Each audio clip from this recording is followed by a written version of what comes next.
welcome back to the channel again. We're back on Assetto Corsa, we're back with a setup at a new track this time. We're at Laguna Seca.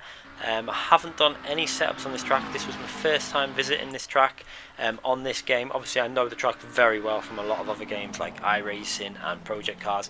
It's actually one of my strongest tracks in terms of once I'm used to it. There's slight differences on this game. Some of the there's some really nasty curves on some of the corners that aren't on other games, that just prevents you from attacking some of the corners as hard as you can on, say, Project Cars and stuff. But this is the track that got me my best result in the Nvidia on Project Cars on the Nvidia esports competition I managed. I think if you don't count the people that were doing some dodgy stuff, we were around second or third on the leaderboard, but there was a few people doing some very iffy stuff, let's just say with regards to this, how they started their lap. But you can see there we made a little there was a few errors on this track that lost me just a little bit of time, and annoyingly it was a final corner where I lost the most time probably, and it really did make my lap suffer. We probably lost out on around, I reckon there was probably another 3 or 4 attempts just in terms of the mistakes, and then I think we'd be able to push this very close if we really wanted to the world record time if we had a bit more time. But I had to go out and leave this lap as it was. I was really annoyed at leaving it with the last corner where it was, but the rest of the lap was okay. It was just the last corner that was the biggest mistake. So we're going to go through a track guide, and then we'll go through the setup after we've finished the track guide. So obviously you want to get yourself a nice clean start to your lap, so let's just drive on board now. So going into the first corner, we had forgot to put our HUD back on. You're going to see me change it on the start in a minute. I started faffing around with it now. You can see the mouse moving over, so I'm driving, put it back on. I'd just done my next fastest lap, you see, so I literally just jumped on the next lap and went faster again.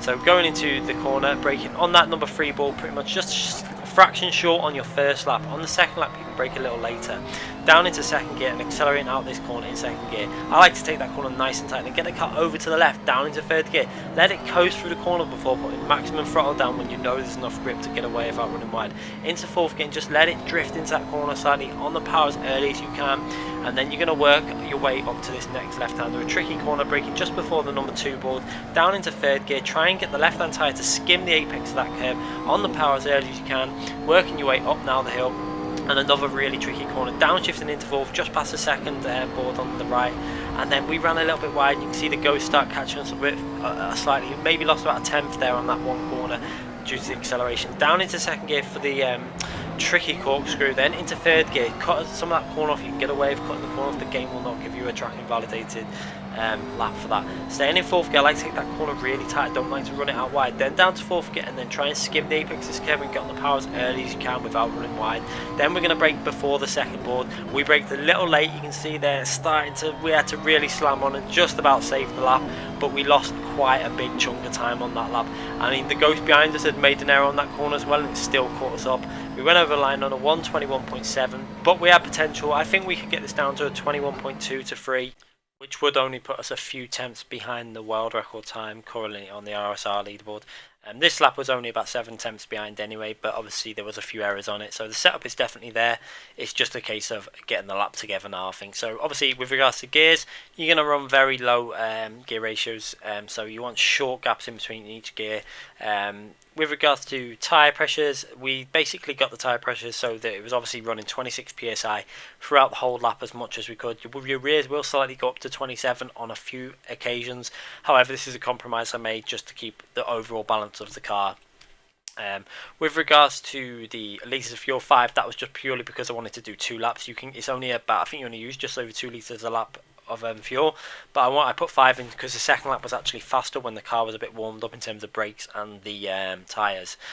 Traction control level 12 and ABS level 2. Obviously with regards to the fuel as well, our lap that we did was on the first lap, so that's where I think there was another a fair bit of time still to gain on the lap as well. Aero 1.6, we was running 1.7 and 1.8, but 1.6 is definitely the way to go. I felt it just enabled the car to turn into some of them corners. They're so much better when you was coasting into the corners and chucking it in, especially the fast left-hander before you get to the corkscrew. It really did help on that corner.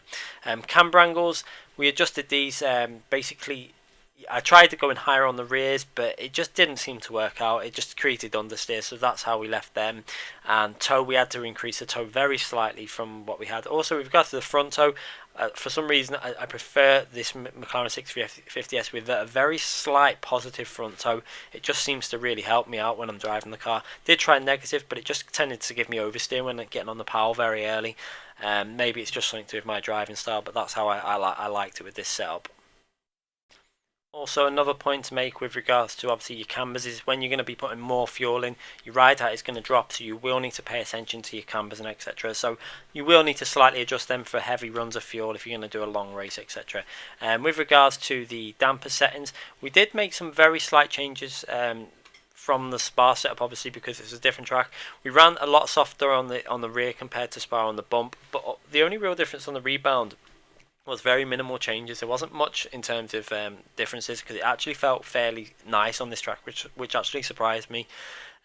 With regards to differential, 10 on throttle obviously, and 40% on the coast, because that's how I tend to run most of my GT3 cars in terms of the accelerating differential. However, the coast you can go down to 35. Just be aware it might kick the rear out sometimes, but I found it quite stable and given enough turning on 40. Suspension, we did have to stiffen this up slightly for this track. Normally you would go softer obviously for a bumpy track, but I found that going stiffer on the front and then just slightly stiffen the rear so that the rears were actually a bit softer than the front did really help with some of the bumps, especially going really high on the anti-roll bars and on the rear anti-roll bars. It really did help this track. We were really able to attack some of the curbs more so, especially coming through the corkscrew. You could hear the car really attacking the curbs, but it didn't unsettle the car, so it really did gain some time through there. Only slight changes on the travel range. I do normally run them very high on the travel range, but decided to lower them down for this track, and it did seem to help a bit out. Obviously it kicks in the bump stops slightly, so that might be why it's probably helped out slightly. Anyway guys, I hope you enjoy this setup. It's my first setup on this track. We're going to do some more GT3 cars, and hopefully we can keep improving the setups as we get more used to the track on this game. Obviously some of them curves are quite aggressive, so I think I might come back to this and just try and do a hot lap with this car, maybe a bit further on, see if we can get as close as we can to the world record. Anyway guys, thanks again for watching. We're going to be back with more GT Sport videos, more Assetto Corsa videos, and more Project Cars videos. And make sure you give this video a like if you have enjoyed the video. Make sure you subscribe if you haven't already subscribed, and hit the notification button so you do not miss any future uploads. Thanks again for watching, and we'll be back very soon.